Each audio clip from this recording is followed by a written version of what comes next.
નમસ્કાર.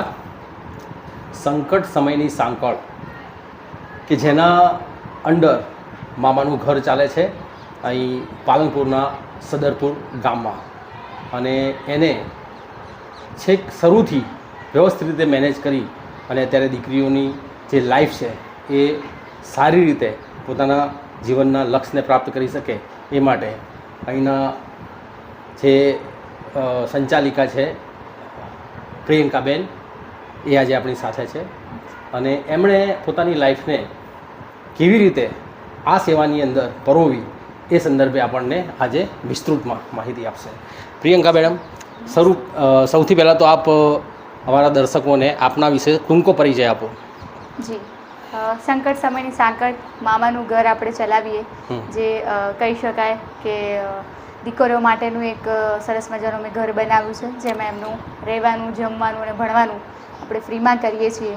અને પ્રિયંકા ચૌહાણ તરીકે અત્યાર સુધી અમે લોકો મામાનું ઘર નામથી ઓળખાઈએ છીએ અને લોકોનું કામ કરીએ છીએ. પ્રિયંકાબેન, આ જે કોન્સેપ્ટ છે એ તમારા માઇન્ડમાં કેવી રીતે આવ્યો? જી, ચોક્કસ કહી શકાય કે એના પાછળની પણ એક સરસ મજાની કહાની છે કે દીકરી તરીકે જ્યારે ભણવાનું ઘરમાં ત્રણેય ભાઈ બહેન એક જેવડા થયેલા અને ત્રણેયનું સાથે ભણવાનું આવેલું, ત્યારે ફીસ ભરવાને લઈને જ્યારે એક વાત આવે ત્યારે મનીષ મલ્હોત્રા સાથે કામ કરવું અને ફેશન ડિઝાઇનર બનવું એવું એક સપનું જ્યારે બહુ નાના 12મા ધોરણમાં હતા ત્યારે હતું. અને એ સપનું પૂરું કરવા માટે પપ્પાએ એક્ઝામ અપાવડાવી. એના એડી એક્ઝામ પાસ કરી મેં, પણ એની ફીસ બહુ વધારે મોટી હતી. એટલે એ ફીસ જ્યારે ભરવાની આવી ત્યારે એક દીકરી તરીકે મેં એવું વિચાર્યું કે ભણીને સાસરે જ જવાનું છે, ભણીને એના કરતાં બે ભાઈ ભણે તો વધારે સારું. તો એ જે અંદર દબદબો હતો એના પછીથી પપ્પાએ ભણાવ્યા, પણ ગ્રેજ્યુએશન કર્યું, માસ્ટર ડિગ્રી કરી. પણ એ જ્યારે નોકરી મેળવ્યા પછી અંદરથી રહી ગયું કે એવી ઘણી બધી દીકરીઓ છે કે જેમાં ઘરમાં જેમ કે 6 દીકરીઓ હોય અને ભણવાનો મોકો ના મળ્યો હોય, તો એવી દીકરીઓનું શું જ કે જેને આર્થિક પરિસ્થિતિ નબળી હોય અને ભણવું હોય, તો પછી પપ્પાએ જોડે વાત થઈ અને પપ્પાએ મને મદદ કરી અને અમે એક સાથે આ મામાનું ઘર બનાવી અને લોકો સુધી પહોંચવાનું કાર્ય શરૂ કર્યું. મૂળ જે કહેવાય ને કે આપે જમીની વર્ક કરેલું છે, તો આ જમીની વર્કની અંદર આપને આપના પિતાજી સિવાય અન્ય એવા કયા કયા મહાનુભાવો છે કે જેમણે તમને મદદ કરેલી છે? જી, નામ લેવા જઈશું તો ઘણા બધા અઢળક લોકો છે કે જેમણે મને મદદ કરી છે. કેમ કે આ જે મામાનું ઘર છે જે ફક્ત ને ફક્ત લોકોના ચાહનાથી અને લોકોના મદદથી ચાલી રહ્યું છે. એટલે તમામ જેટલા પણ ઘણા બધા લોકોએ 500 આપ્યા છે, તો ઘણા બધા લોકોએ 5 લાખ આપ્યા છે.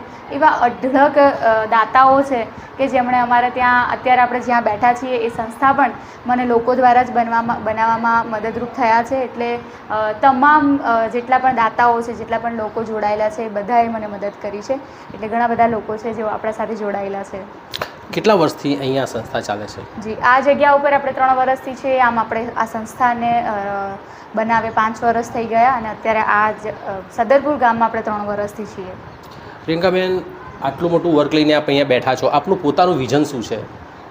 ચોક્કસ કહી શકાય, અત્યારે જેમ શરૂઆત કરી હતી તો એક દીકરીથી શરૂઆત કરેલી, 40 દીકરીઓ સુધી પહોંચ્યા છીએ અને આગળ 4000 દીકરીઓ સુધી પહોંચવું છે એવી મારી ઈચ્છા છે કે અમારું મામાનું ઘર એવી રીતે બને કે સંકટ સમયની સાંકળ જે અમારું નામ છે એ એટલી બધી મોટી ચેઇન બને કે કોઈ એક પણ દીકરી, સિંગલ દીકરી ફોન કરે ને એનું કામ થઈ જાય. તો એ જે પ્રિયંકા છે એવી અનેક પ્રિયંકાઓ બને એવું આપણું ઉદ્દેશ છે. ઓકે. જનરલી આ જે જગ્યા જે છે, આટલી મોટી જગ્યા, એ આપને ફાળવણી ગવર્મેન્ટ તરફથી થયેલી છે? જી નહીં, આપણે સદરપુર ગામે આપણને મદદ કરી છે. આ જગ્યા આપણને ગામે આપી છે અને 5 વર્ષનું ભાડું નથી ભરવાનું. અને આપણે આ જે વ્યવસ્થાઓ હતી એ બધી આપણે જાતે લોકોના સહયોગથી બનાવી છે અને આપણે 5 વર્ષ માટે આ જગ્યા ઉપર આપણે રહેવાનું છે. જે સદરપુર ગામનો ખૂબ ખૂબ આભાર કહેવાય કે એમણે આપણને આ જગ્યા આપી છે. જી, જગ્યા મંદિરની છે, સદરપુર ગામના મંદિરની. અચ્છા, મંદિરની જગ્યા છે. ગામના લોકોએ પણ આપને આટલો બધો સપોર્ટ કરેલો છે અને જનરલી જ આખા, મને તો એવું લાગે છે કે લગભગ ગુજરાતની અંદરથી પણ આપણને આ સેવાકીય કામની અંદર લોકો મદદ કરતા હશે. દીકરીઓ જે છે, તમે અત્યારે લગભગ કેટલી દીકરીઓ છે અહીંયા? આપણે 40 દીકરીઓનું સંખ્યા છે, જેની સીટ આપણી જોડે 40 છે. મારી જે કેપેસિટી છે એ દીકરીઓને રાખવાની 250 દીકરીઓ મારે ત્યાં રજિસ્ટ્રેશન વેઇટિંગમાં છે, પણ રાખવા માટે જે જગ્યા છે એ અમારી જોડે 40ની છે. એટલે અમે 40 દીકરીઓને અત્યારે રાખીને ભણાવીએ છીએ. આ જે 40 દીકરીઓ છે એમનો તમારી સાથે સંપર્ક કઈ રીતે થયો? જી કહી શકાય કે સોશિયલ મીડિયા અને તમારા જેવા જે મીડિયા પરિવારો છે એમણે મને ઘણી બધી મદદ કરી છે અને એમનાથી જ આપણે મીડિયાથી જ આપણે સૌથી વધારે જાણીતા છીએ. એટલે લોકો દીકરીઓ ઇન્સ્ટાગ્રામ ઉપરથી જોઈને આપણને આપણો સંપર્ક કરે છે. વેબસાઇટ આપણી છે, એ વેબસાઇટથી ફોર્મ ફિલઅપ કરીને આપણું એડમિશન થતું હોય છે. બરાબર છે. દીકરીઓ સાથે મેં વાત કરી, જી એમાં દીકરીઓએ એવું પણ અમને કહ્યું કે અમે અમારા પરિવાર, અમારા ખુદના માતા પિતા પાસે જ્યારે રહેતા હતા એના કરતાં પણ મામાનું ઘર અહીંયા આગળ અમને ખૂબ સારું લાગે છે. અને પ્રિયંકા મેમ અમને અમારી માતા પિતા કરતાં પણ વધારે સારી સાર સંભાળ રાખે છે અમારી. તો આ જે કહેવાય ને કે એક હૃદયનો એક લગાવ છે તમારો એમની સાથે, એને આ ઇન્સ્પિરેશન તમને ક્યાંથી મળી? કહી શકાય એ વસ્તુ એવી રીતે છે કે જેમ ઘણા બધા લોકો છે જેની જોડે બધું જ છે અને આપણે કહીએ છીએ કે ભાઈ હવા આખા જગતમાં બધી જગ્યાએ હવા છે, છતાંય આપણે પંખો બનાવવો પડ્યો અને પંખો ચાલુ કરવો પડે છે એ હવાને પ્રાપ્ત કરવા માટે. તો એવી રીતે ઘણા બધા ભગવાને બધાને જીવ આપ્યો છે, 24 કલાક આપ્યા છે, પણ પ્રેરણા એ વાતની છે કે ઘણી બધી એવી મહિલાઓ છે કે જેમને ખરેખર જરૂરત છે છતાં એમના સુધી કોઈ પહોંચતું નથી, અથવા તો એમનું અત્યારે અમારા જોડેથી ઘણી બધી દીકરીઓ પોલીસમાં લાગી છે તો એ રિઝલ્ટ જ્યારે મળ્યું અને એ પ્રેરણા એવી હતી કે આવી તો કેટલી બધી દીકરીઓ છે જેને આપણે મદદરૂપ થઈ શકીએ છીએ. એટલે પ્રેરણા એ મારો અનુભવ, એ જ મારો પ્રેરણા છે. આ દીકરીઓને તમે આ રીતે ટ્રેનિંગ આપો છો, એ સિવાયની જે અન્ય મહિલાઓ છે કે જે સમાજની અંદર ઘણી પીડિત છે અથવા શિક્ષણનો પણ એમની અંદર અભાવ છે, અને અમારા મિત્ર પણ તમારી સાથે જોડાયેલા છે, એટલે કહેવાય ને કે રોગ જે કહેવાય એ મહિલાઓની અંદર શૈક્ષણિક પછાતપણું હોવાના લીધે, નોલેજેબલ ના હોવાના લીધે અથવા પારિવારિક પરિસ્થિતિઓ પણ એ રીતની હોય છે કે એમને ખુલીને એવો સ્પેસ નથી મળતો કે પોતે એની સાર સંભાળ લઈ શકે. તો એવી મહિલાઓ માટે તમે શું વિચારેલું છે અથવા એવા તમારા કોઈ આયોજનો કરાય એમના માટે બનાસકાંઠા જિલ્લાની મહિલાઓ માટે? ચોક્કસ. અમારું અત્યારે મામાનું ઘર આરોગ્ય, શિક્ષણ અને રોજગારી પર કામ કરે છે. અત્યાર સુધી આપણે 3000 જેવી મહિલાઓ સુધી આપણે કામ પહોંચાડ્યું છે અને આગળ પણ અમને એવું છે કે હજુ ઘણા બધા મહિલાઓ સુધી આપણે આરોગ્યનું કામ પણ અમે હમણાં જસ્ટ અમને એક સારું એવું અમને મળ્યું છે. પ્રમુખ IVF હોસ્પિટલ છે, એમને આપણને એમ્બેસેડર બનાવ્યા છે એમના. તો એના થ્રુ પણ આપણે ઘણા બધા સમાજના કાર્યો કરી શકવાના છીએ જે આરોગ્યને લઈને અમે કરવાના છીએ. તો આગળનો પણ અમારો પ્લાન એ જ છે કે મહિલાઓને આપણે શિક્ષિત કરીએ અને એના પછી શિક્ષિત હશે તો ચોક્કસપણે એ પોતાનું આરોગ્યનું પણ ધ્યાન રાખી શકશે. એક બીજો પોઈન્ટ એવો છે કે પાલનપુર શહેરની ખૂબ જ નજીક આ ગામ છે, આપની સંસ્થા પણ નજીક છે. તમે જોતા હશો રસ્તાઓ ઉપર બાળ મજૂરી કરતા ઘણા બધા બાળકો, જે સ્લમ વિસ્તારના, દાખલા તરીકે રામલીલા મેદાન છે, પછી બીજે જે સ્લમ વિસ્તાર છે, ત્યાંના બાળકો જે 5-7 વર્ષથી માંડી અને 15 વર્ષની ઉંમર સુધીના નાના બાળકો અત્યારે રસ્તા ઉપર બાળ મજૂરી પણ કરતા હોય છે.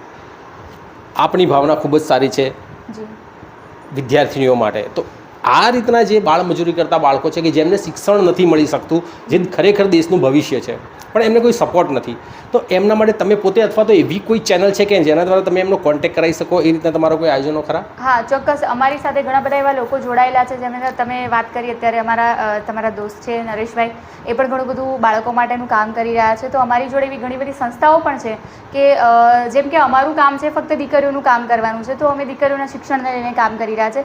આગળની પેઢી માટે આવા બાળકો પેદા ના થાય અથવા તો એમની જે માતા છે એ શિક્ષિત હોય તો આવી રીતે બાળકોને છોડી ના દે. અત્યાર સુધીમાં જે બાળકોનું કામ છે એ બીજી અનેક સંસ્થાઓ સુધી અમે પહોંચાડ્યું છે, જે બીજી સંસ્થાઓને પણ અમે કહ્યું છે કે એ બાળકો માટે આપણે કામ કરવું જોઈએ. પણ હવેનો જે આપણો પડાવ છે એ વસ્તુ છે કે અત્યારે જે દીકરીઓ છે એ જે મા બનવાની છે એમને આપણે એ પેઢી બદલવાનું કામ કરવાનું છે કે ભાઈ એ પોતાના બાળકને એવી રીતે શિક્ષણ આપે અથવા તો એ પોતે એટલા શિક્ષિત હોય કે એમના બાળકોને બાળમજૂરી માટે ના જવું પડે. તો આપણે આગળનો જે ઉદ્દેશ છે, આપણું વિઝન છે એ છે કે પેઢી બદલવાનું આપણે કામ કરીએ. તમે જે સેવા કરો છો, કહેવાય છે કે જેવું કર્મ એવું ફળ. તમે આટલી બધી દીકરીઓને અને સમાજને ઘણું બધું આપવાનો પ્રયત્ન કરી રહ્યા છો, તો પરમાત્માએ પણ તમારી સામે જોઈને અત્યારે તમને બનાસકાંઠા જિલ્લાની અંદર માલણ જેવી સીટ ઉપર એક ભવ્ય વિજય અપાયો છે, જેની નોંધ ઘણી મોટી જગ્યાએ લેવાઈ છે. તો આ જે એક સફળતા આપને મળી છે એનો ઉપયોગ તમે કઈ રીતે કરશો આ સેવાની અંદર? જી ચોક્કસ, એ વસ્તુ એવી રીતે કહી શકાય કે દીકરીઓનું કામ અમે અત્યાર સુધી લોકોના સહયોગથી કરતા હતા. હવે મારા માટે ક્ષેત્ર બહુ મોટું થયું છે. કહી શકાય કે આટલું મોટું જિલ્લા ડેલિગેટનું સ્થાન મળ્યું છે.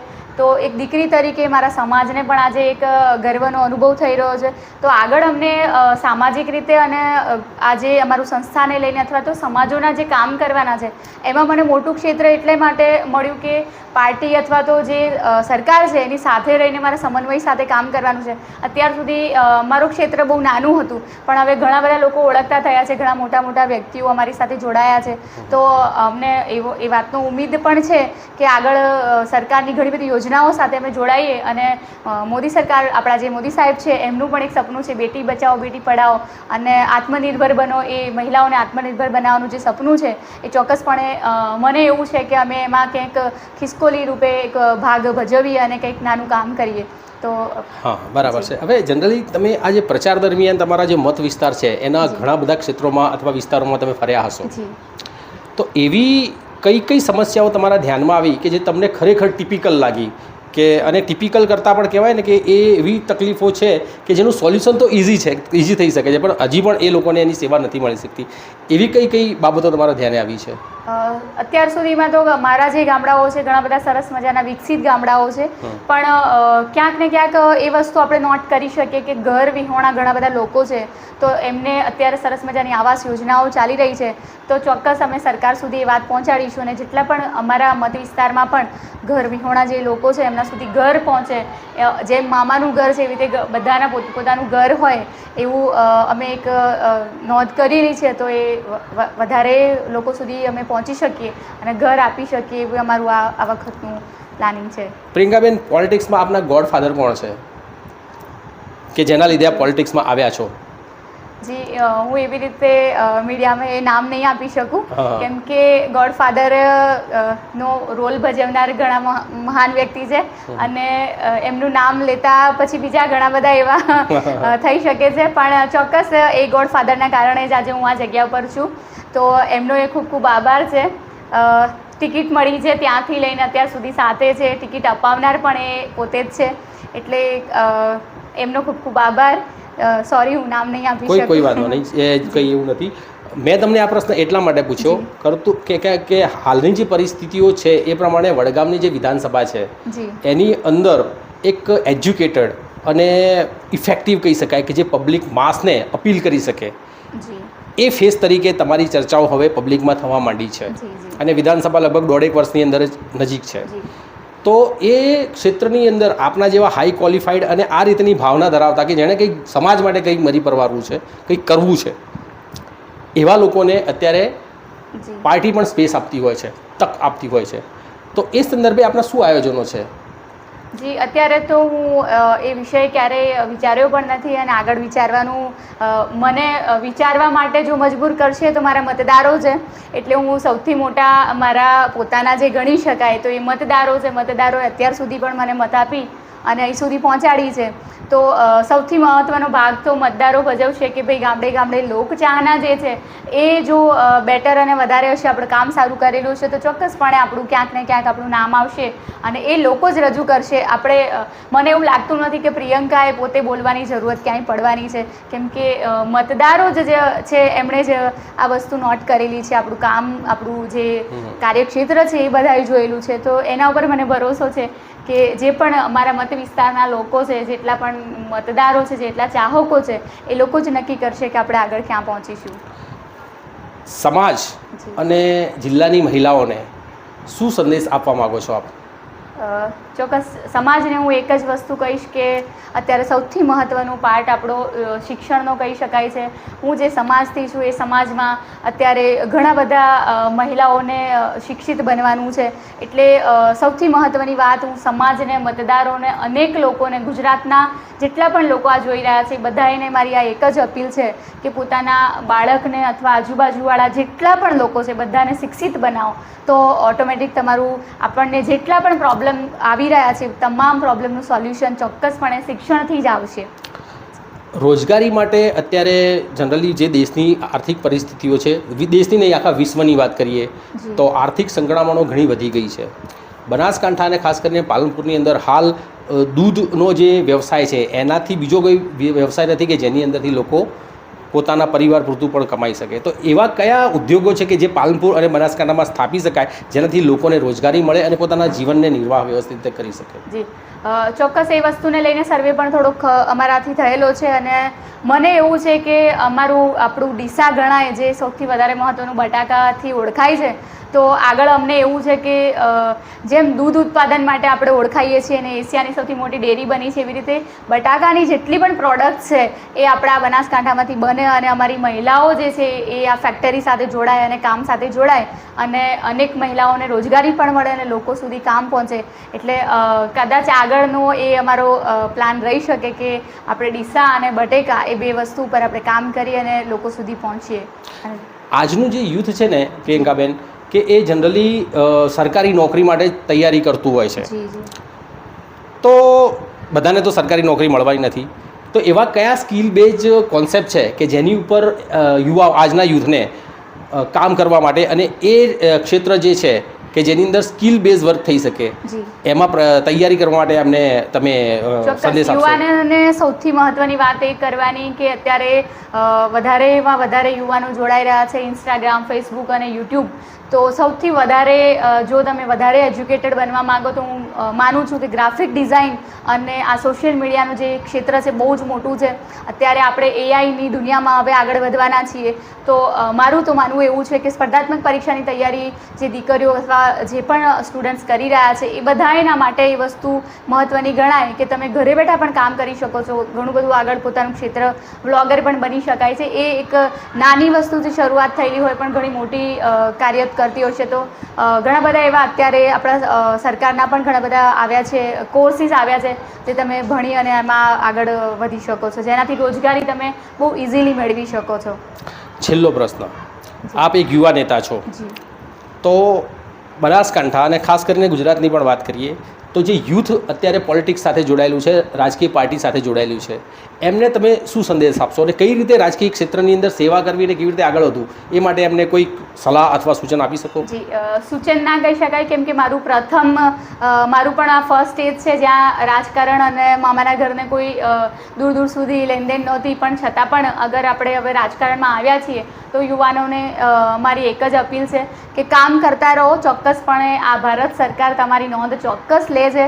એટલે ફરીથી એ જ વસ્તુ કહીશ કે તમે તમારું નીતિમત્તાથી કામ અને કર્મનિષ્ઠ તમે તમારું કામ કરો તો ચોક્કસપણે તમારી લોકો પણ નોંધ લે છે અને સરકાર ચોક્કસ નોંધ લે છે. પ્રિયંકાબેન સૂર્યવંશીને તમે જે આ મુલાકાત આપી એ માટે અમારા અને અમારા દર્શકો વતી અમે આપનો ખૂબ ખૂબ આભાર માનીએ છીએ. Thank you so much. Thank you so much. મારું નામ હેતલ છે. હું ડીસાથી આવું છું. મારે મમ્મી પપ્પા નથી અને હું આ સ્પર્ધાત્મક પરીક્ષાની તૈયારી કરવા માટે મામાનું ઘર હોસ્ટેલમાં આવી છું. અને અહીંયા પ્રિયંકા મેડમે મને ઘણો સપોર્ટ આપ્યો છે. મારી ઘરની પરિસ્થિતિ ઘણી ખરાબ હતી પરંતુ છતાંય મેડમે મને ખૂબ સપોર્ટ આપ્યો છે. અહીં રહેવાનું, જમવાનું અને ભણવાનું ફ્રી છે અને લાઇબ્રેરી તથા બધું પણ ફ્રી અહીંયા છે, જ્યાં માહોલ એકદમ સરસ છે. જેને પણ અહીંયા આવવું હોય તે આવી શકે છે અને સંપર્ક કરી શકે છે. આપનો અહીંયા સંપર્ક કેવી રીતે થયો? કોણે કરાવી આપ્યો? મારો સંપર્ક હું ઇન્સ્ટાગ્રામમાં રીલ્સ જોઈને મેડમનો નંબર આવ્યો હતો અને નંબરમાંથી જોઈને હું અહીંયા સુધી પહોંચી અને મેડમને ફોન કર્યો અને મારી પરિસ્થિતિ જે પણ હતી એ પરિસ્થિતિ વિશે માહિતી મેડમને કરી. મેડમે મને કહ્યું કે તારે કોઈ પણ નહીં, પરંતુ હું તારી મમ્મી પપ્પા બંને બનીશ ને તને કંઈક બનાવીશ અહીંયા. તમારી જિંદગીનું લક્ષ્ય શું છે?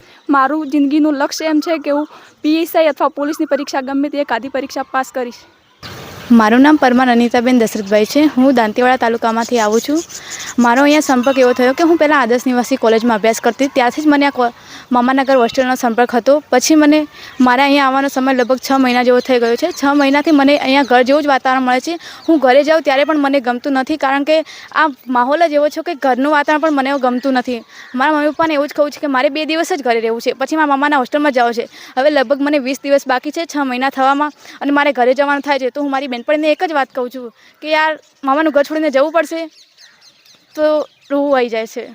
પરિવારમાં કોણ કોણ છે આપના? પરિવારમાં મારા મમ્મી પપ્પા છે, મારા 2 ભાઈ બહેન છે, 2 ભાઈ છે, 2 બહેન છે ને હું. પરિવારમાં જે તમને ફેસિલિટી મળતી હતી એનાથી સારી ફેસિલિટી અહીંયા તમને શું શું મળે છે? અહીંયા એક તો સુંદર વાતાવરણ મળે છે, વાંચવાનું સારું છે, લાઇબ્રેરીની સુવિધા, જમવાનું, ભણવાનું મમ્મી પપ્પા આપે એના કરતાં પણ અઢળક સુવિધા અહીંયા પ્રિયંકાબેન અમારા આપે છે. આપની લાઈફમાં આપ શું કરવા માગો છો? આપની જિંદગીનું લક્ષ્ય શું છે? મારું લક્ષ્ય છે પોલીસ કોન્સ્ટેબલ બનવાનું, પણ હું આજ 2026માં પોલીસ કોન્સ્ટેબલ ન બનું તો કંઈ નહીં. હું એવું નહીં વિચારું કે હું હારી ગઈ, હું હવે કશું નહીં બની શકું, પરંતુ હું એ વિચારીશ કે હું PSI સારું બની હશું અને હું 2 વર્ષ સારી મહેનત કરીશ અને મારા 3જા વર્ષની કોલેજ પૂરી થશે તો હું PSIમાં ફોર્મ ભરીશ અને હું PSIની તૈયારી એટલી કરીશ કે ફર્સ્ટ ટાઈમ જ હું લાગી જઈશ. મારું નામ કિંજલ છે. હું કંચનપુરા ગામ, તાલુકો શંકરેશ્વર, જિલ્લા પાટણમાંથી આવું છું અને હું મામાના ઘર હોસ્ટેલમાં ઇન્સ્ટાગ્રામમાં રીલ જોઈને અહીંયા સુધી પહોંચી છું અને અમારા જેવી કેટલીક ગરીબ છોકરીઓને સપના સાકાર થઈ શકે તેથી હું અહીંયા ભણવા આવી શકું છું અને મને ઘરે આવો માહોલ ના મળતો હોવાથી અહીંયા બધો માહોલ મળી રહે છે અને લાઇબ્રેરી ભણવાનું બધું જ ફ્રીમાં મળી રહે છે અને મા બાપથી વધારે પણ રાખતા અમારા પ્રિયંકા મેમની મને ખૂબ જ ગમે છે અને તેથી જ પ્રિયંકા મેમ માટે બોલવું હોય તો બાજ હે वो पंख फैलाकर चलता है, बाज है वो पंख फैलाकर चलता है, नज़रों को 2 कदम बढ़ाकर चलता है, ऊंची है गर्दन और ऊंची है नज़रें, तभी तो ये प्रियंका मैम बेटियों के सहारे बनते हैं. આપને જીવનમાં શું કરવું છે? હું સરકારી નોકરીની તૈયારી કરવા માટે આવી છું અને પોલીસ બનીને અને મારા મા બાપ અને પ્રિયંકા મેમનું નામ રોશન કરીશ એવી ઈચ્છા.